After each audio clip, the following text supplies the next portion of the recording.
Hello everybody, and welcome back to another episode of Coffee with the Critters, where we live stream every Sunday morning at 9:30 a.m. Eastern. Right here on the Animal Behavior Center's Facebook page and on our YouTube channel. If by chance it's not on our live streaming on our YouTube channel, which it won't be this morning because I'm live streaming directly from my phone, it will be posted there.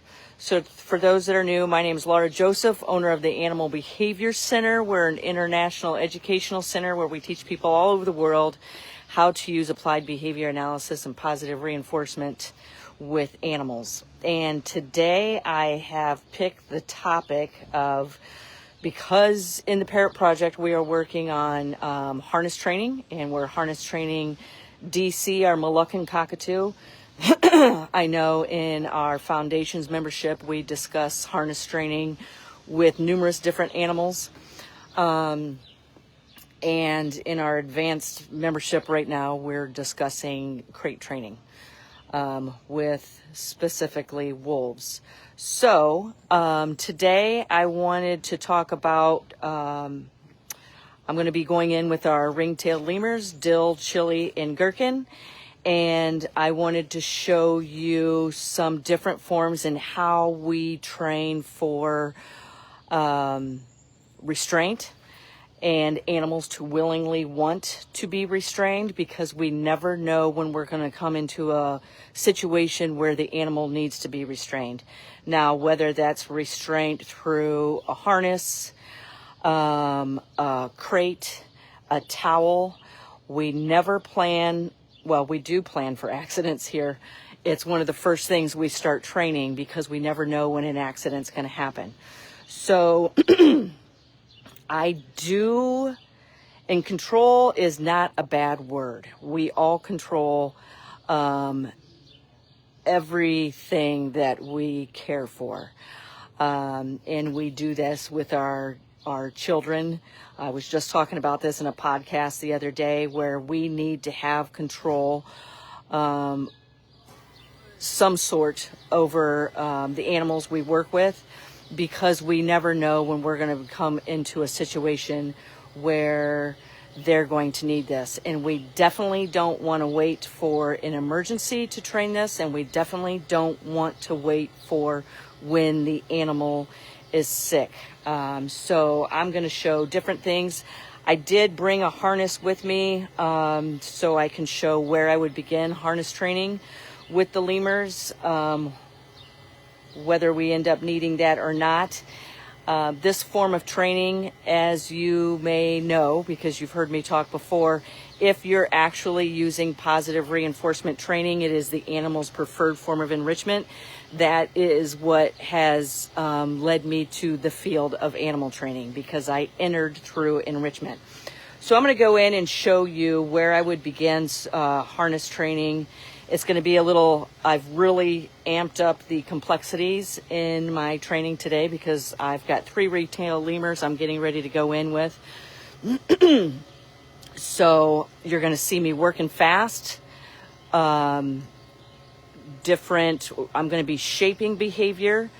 I am going to be observing behavior, and you're going to see different rates of reinforcement. If you want to really, I'm going to have a hard time talking because I'm working with all 3 of them, and I need to show how I have direct control over them. So let's get this started. Here we go.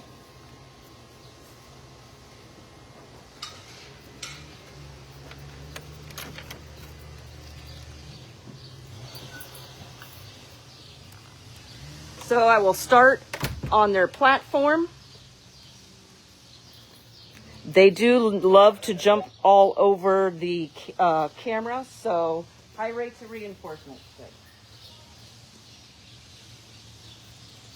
Good. Good.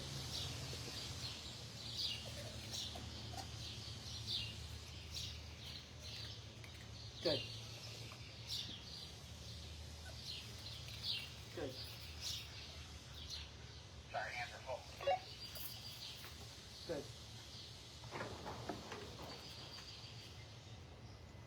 Chili is on the ground. He's the one that's left out a lot. On my right is Dill. On my left is Gherkin.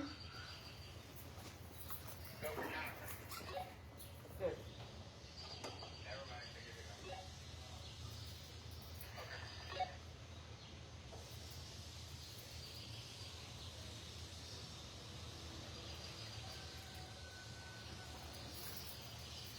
Good.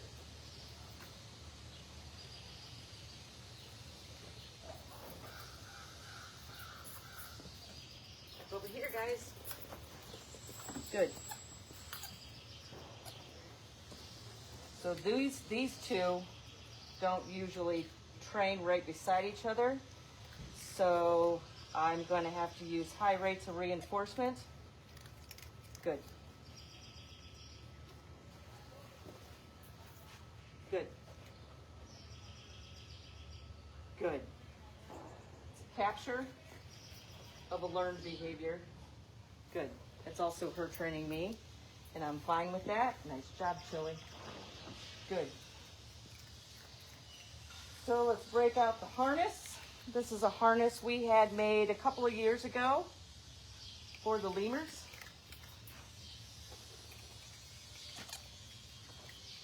That little squeaky noise you're hearing is Gherkin telling Chili to get away. Nothing bad happens, but I want Chili to continue to be a part of the training. Good. So, good.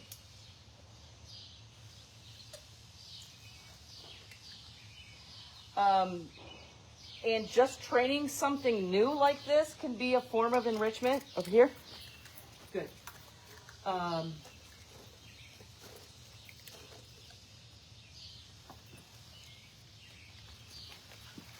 Good. So I'm working at high rates of reinforcement because I have all three.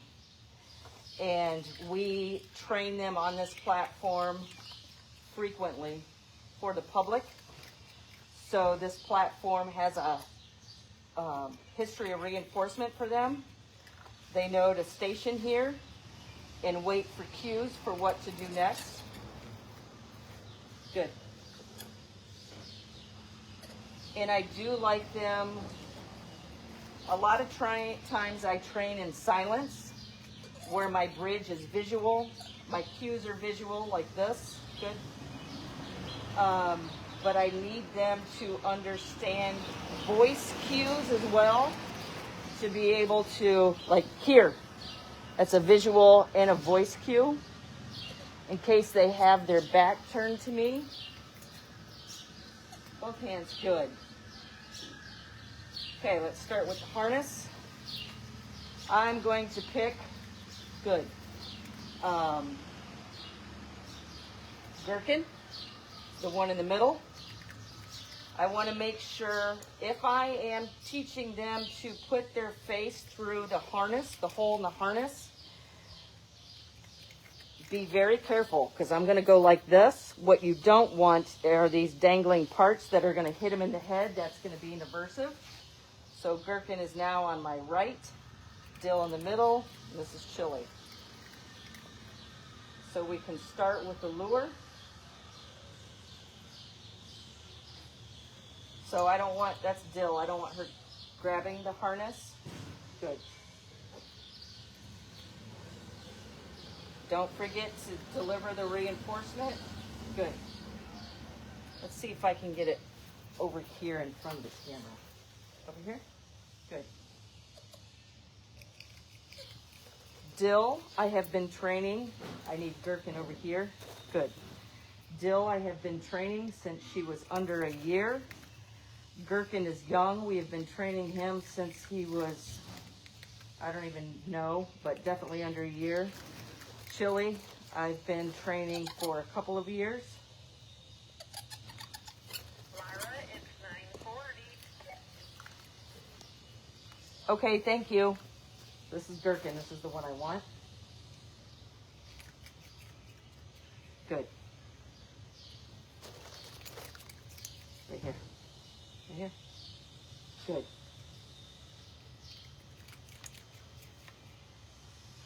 So I don't want her grabbing the harness. So if I don't want her grabbing the harness, deliver the reinforcer before she can grab. I want her staying there. If I want to make this a lot easier, good. Nice. If I want to make this a lot easier, I can train one at a time. I don't like easy because it's not challenging for me. Good. So I need to deliver the reinforcer to Dill before she can grab the harness. I am luring Gherkin. Good. Next, I'll start working on duration.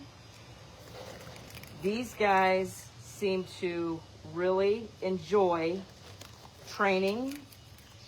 If it's new, different. Right here. Good. So if I want to start teaching him to keep his head in the harness loop longer, I'm going to put more reinforcers. Watch my razor reinforcement. Good.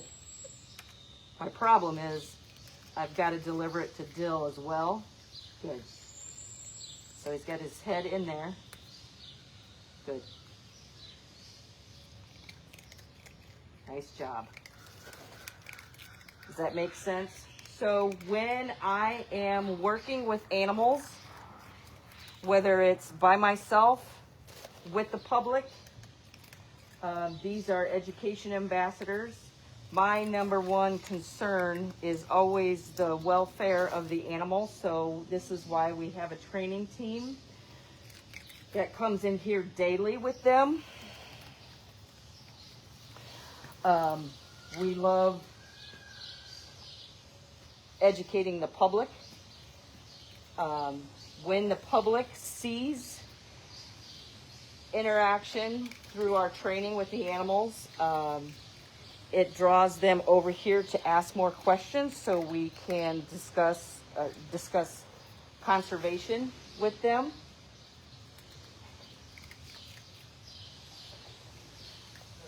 These are our ambassador ring-tailed lemurs, and we'll do different things for good. Medical training with them. This is why we do this. Good. Especially with Dill. Good. So I can touch her belly. Good. For veterinary exams. Good. We do not, nobody touches these lemurs except for me. If anybody comes in with our lemurs, we specifically have strict rules, which is nobody ever touches the lemurs. There is no petting, there is no touching. The lemurs can touch you, you cannot touch them.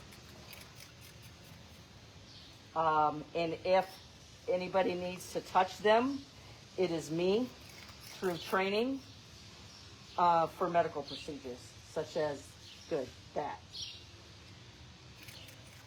Good.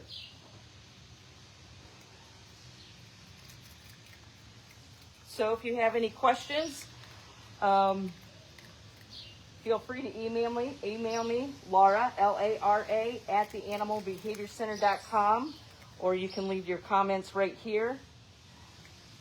And I will check them here in a little bit. We got a lot going on today. Pay attention to our website. We have an upcoming drop-in class this Thursday evening on the 4 main factors of reinforcer effectiveness. And otherwise, happy Father's Day to everybody, and I will see you next Sunday on Coffee with the Critters. Nice job. Nice job.